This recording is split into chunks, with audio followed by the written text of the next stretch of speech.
Je pousse l'écriture à bout, j'en passe ce sujet tabou. Pour moi, aucune différence n'est une barrière.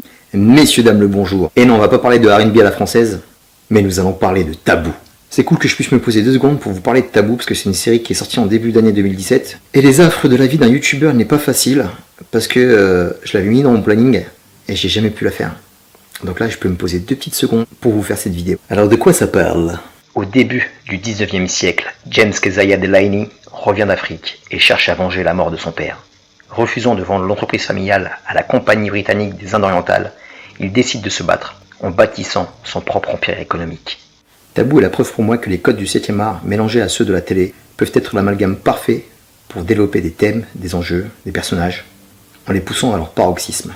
Beaucoup de films se suffisent à eux-mêmes, on a apprécié énormément d'œuvres au cinéma, mais le fait de segmenter une histoire sur une ou plusieurs saisons permet de développer les qualités d'une œuvre. Poursuivons, Carry On. Des fois, le charme d'une série, elle se fait dès la première scène. Dès que j'ai vu l'introduction, non seulement j'ai su que j'allais être séduit, mais j'ai su que quelque chose de fort allait se produire. Le temps de la séquence d'ouverture, Tabou m'a fait une forte impression, m'emportant dans un univers pour moi qui était complètement inconnu. Quand j'ai vu apparaître Tom Hardy avec son chapeau haute forme, ses bottes en cuir et son long manteau, j'ai fait « Oh, c'est quoi ce truc de ouf ?» Rien que le design costume, il est déjà terrible. Et un autre truc qui m'a mis sur le cul, c'est que le mec, il était sur un cheval blanc, dans un paysage complètement désenchanté. Grisâtre, Into the Darkness. Et là, l'opening se lance et la série enfonce le clou.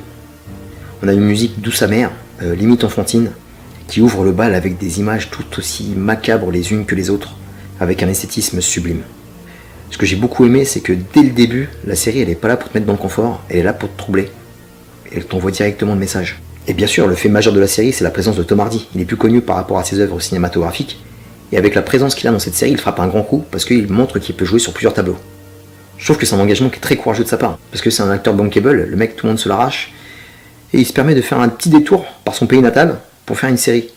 Et en plus de jouer le rôle principal, il est à l'écriture, en association avec son père, Chips Hardy, et Steven Knight, qui est connu pour avoir fait Peaky Blinders, et à la production Ridley Scott, dont je vous ai parlé dans Alien Covenant, pas en bon terme. Là, on peut mettre un bon point pour Ridley Scott, parce que c'est une super bonne production. La chose qui frappe instantanément, c'est le soin porté sur le plan visuel, et à tous les niveaux. Les décors sont magnifiques, les costumes sont vraiment travaillés, et ce qui attire tout particulièrement l'attention, c'est le look des personnages. Dès que l'un d'entre eux passe à l'écran, sans même savoir qui il est, il marque dans son empreinte la série. Ils ont tellement des trognes qui ne sont pas communes, les détails sont poussés jusqu'à la dentition. Les dents carriées, les dents jaunies, même des dents manquantes, ils ont vraiment pas des gueules de porte-bonheur.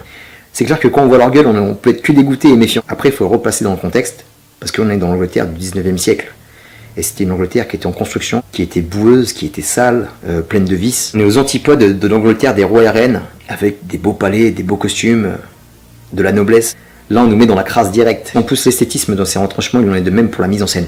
Tous les plans sont magnifiques, tous les plans sont travaillés, chiadés. Stephen Knight met un point d'honneur à faire quelque chose de très classe et marquant. Que ce soit au niveau du cadrage, de la scénographie, du montage, de l'éclairage, tout m'a éclaté à la gueule.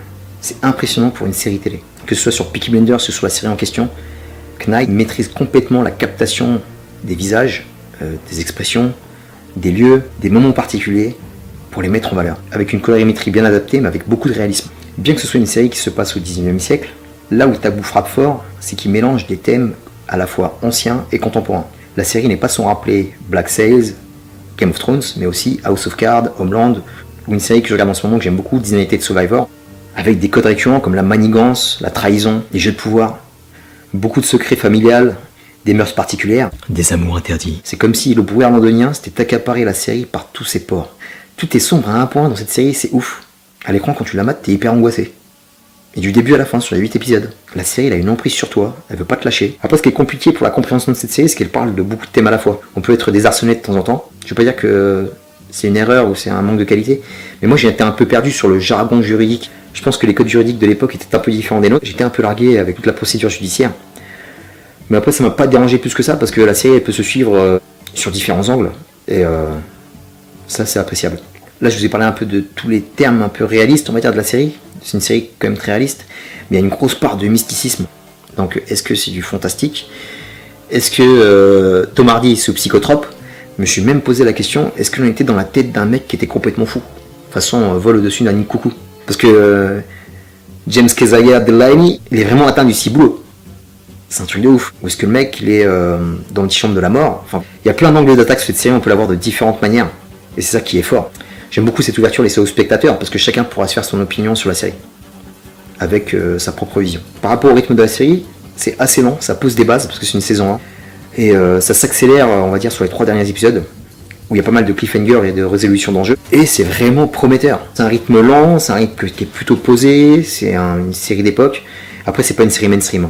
C'est une série très très adulte, avec un public mature. C'est très froid, c'est très réaliste. Il y a des personnages qui peuvent crever d'un moment à un autre. Il y a des personnages qui peuvent être brutalisés, humiliés d'une minute à l'autre.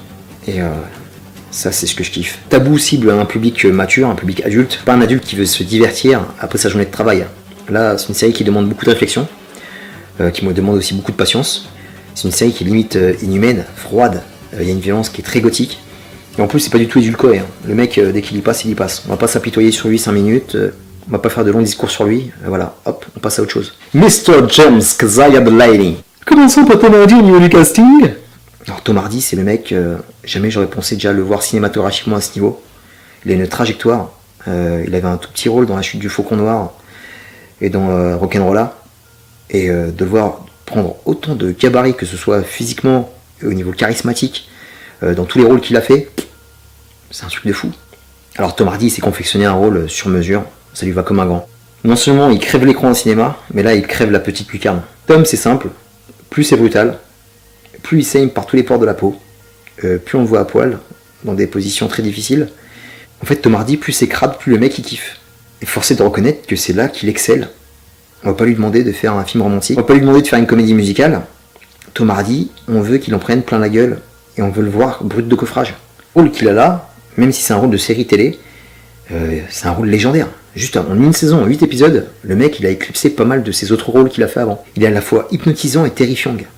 Plus il avance dans la série, plus le mec il fait le flipper. Juste par sa présence, il a mis Londres à feu et à sang. Le mec, tu croises dans la rue, tu changes de trottoir. Il est impressionnant. Il est bestial à souhait, c'est ouf. Le mec, il a toujours un pied en avance. C'est un stratège hors pair. Parce qu'en fait, on comprend qu'il a été militaire, on voit qu'il a été traumatisé par des faits divers de guerre. Et bon, ça n'a pas été super développé, je pense que ça va être plus développé en saison 2. Où là, en fait, on a compris par pas mal de flashbacks ce qui se passait dans sa tête. Il fonce dans le mur. Le mec, il a pas peur de se salir, de mettre les mains dans le cambouis, il en a rien à foutre. Les trapèzes développés, le corps un peu rablé, le regard animal. Le mec, il va te bouffer, quoi. Ce que j'ai beaucoup aimé par rapport à son personnage, qu'il arrive à mélanger bestialité et intelligence. Parce qu'il maîtrise complètement les événements qui lui arrivent, car le mec s'oppose à la fois à la couronne anglaise et à la compagnie des Indes orientales, qui est grosso modo une grosse multinationale de l'époque. J'avoue, faut avoir de sacrées couilles. Après, par rapport à tous ces dilemmes, ce qui est bien, c'est que ça a mélangé habilement histoire et fait politique. Cette histoire qui nous est présentée dans Tabou a pu exister. Et ça, c'est mortel. Ça te fait rechercher un peu dans le livre d'histoire ce qui s'est passé à l'époque. La formation des frontières, le colonialisme, l'esclavagisme. Il y a plein de trucs qui remontent. Et franchement, voilà, c'est pas une série qui te prend pour un con. C'est une série qui veut t'apprendre des choses. Et ça, c'est kiffant. This is gorgeous. Bref, Tom Hardy, c'est la régalade, quoi. La régalade. Le mec, il s'éclate et on sent qu'il kiffe son rôle. Quand il chlasse, il fait très mal. Les combats au corps à corps, les tête-tête font mal. Bref, il blague pas. Il blague pas. Même quand il se fait torturer, on a mal pour lui. Mais on sent qu'il prend son pied, le salopard. Il doit être maso, ce type, c'est pas possible. Pour accompagner Tom Hardy à sa fête, la série se part d'acteurs et d'actrices comme Una Chaplin et Jonathan Pryce, vu dans Game of Thrones, mais aussi David Heyman, Stephen Graham et Franca Potente. Franca Potente, je te kiffe. Cours de la cour, c'est un de mes films préférés. Et à chaque fois qu'elle passe sur un film ou sur une série, elle est excellente. Je t'envoie un grand message d'amour et je te dis, je les bidiche colossal. Et bien qu'ils soient effacés par la présence du monstre, ils permettent au récit d'avoir des personnages intéressants et vite attachants. Eux aussi ont des secrets bien cachés, j'espère qu'ils seront développés dans les saisons à venir. Donc comme vous l'avez compris, c'est une série qui est très noire, il n'y a pas du tout d'humour. Mais s'il y a une caution comique à donner à un personnage, je la donnerai à Tom Hollander qui incarne Sean Mandoley. Il ramène un petit peu de douceur dans la série, un petit peu de sourire, j'ai beaucoup aimé son personnage. Un personnage que j'ai vraiment apprécié, c'est le personnage de Brace, interprété par David Heyman. James Delaney a une relation quasi paternelle avec ce personnage. J'ai beaucoup aimé, ça m'a beaucoup touché. Ils m'ont beaucoup fait penser sur de nombreux aspects à la relation qu'a Bruce et Alfred dans Batman. Tu sens qu'il aime James. Et c'est une relation qui est un peu enfouie et il y a beaucoup de non-dits, mais tu sens qu'il le kiffe. Et ouais, des gestes qui trompent pas, surtout à la fin sans vous spoil. Voilà, c'était poignant quand même. Après, il faut bien avouer que Tom Hardy prend beaucoup de place à l'écran. Il éclipse certains des personnages secondaires. Le début en même temps, c'est normal. C'est comme si tu faisais venir Cristiano Ronaldo à la Nancy Lorraine. Tu le fais jouer à tous les matchs. Allez, juste pour fouiller un petit peu, voilà, j'ai un petit bémol au niveau des antagonistes de Tom Hardy. On a du mal à les définir réellement, parce que c'est une globalité d'ennemis. J'aurais bien voulu, en plus de ça, que les scénaristes placent un Nemesis en face de lui, voilà, qui est aussi terrifiant que lui. Ça aurait été terrible pour la série. C'est dommage qu'il l'ait pas fait. Et après, ce qui est bien, c'est les retournements de situation, parce que les alliés peuvent devenir ennemis, parce que les ennemis peuvent devenir amis. Il y a tous ces codes-là de série qui sont sympas. Et il y a pas mal de retournements de situation, parce qu'il y a des jeux de pouvoir, et ça, j'ai bien aimé ce côté-là. Pour en conclure avec Taboo, c'est une série que je vous conseille, mais c'est une série avec laquelle je vous mets en garde. C'est pour un public qui a bouffé beaucoup de séries. Faut pas y aller comme ça. Si t'es pas très série, je te déconseille d'y aller. Je pense que tu vas pas t'y retrouver. Mais vraiment, si t'aimes les séries et si t'aimes des séries qui sortent un peu des sentiers battus, tu vas vraiment kiffer. C'est une série envoûtante avec une identité visuelle très forte, avec des personnages en couleur, musique nickel. Hardy, les gars, Hardy! Quant à nous, je vous dis à très bientôt pour une prochaine vidéo. D'ici là, portez-vous bien. Matez un maximum de bonnes séries. La paix sur vous. Peace. C'est tout ce que j'ai à dire. Tchuss. Tom Hardy. Oula, je vais être encore à la bourre, moi.